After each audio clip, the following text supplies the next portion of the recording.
धनंजय जे बोलला की हे कोण वाय भाषे, हे महाजन, त्याच्यानंतर तो राजेश पाटील, हा महाजन सगळीकडेच उपद्व्यापी व्हावा. महादेव मुंडेचं मर्डर झाला ना त्यावेळेस हाच महाजन तिथे होता. हाच महाजन हा जालन्याला सुद्धा एका केसमध्ये सस्पेंड झालेला आहे.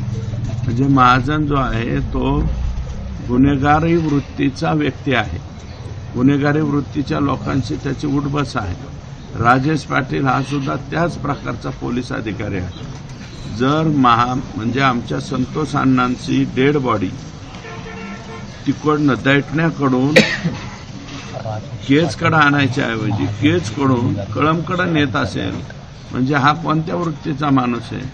त्याच्यामुळे हे दोघंही जण, एक सस्पेंड झालाय दुसराही सस्पेंड व्हावा आणि हे टर्मिनेट व्हावेत आणि हे सहआरोपी करावेत. हे दोन्ही लोक सहआरोपी झाले पाहिजेत.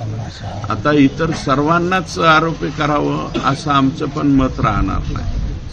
कारण जास्त सहआरोपी करण्यामध्ये मुख्य केस जे आहे त्या केसला कुठं धक्का लागावा असं माझं किंवा धनंजयचं किंवा कुटुंबियाचं कोणाचंही मत नाही.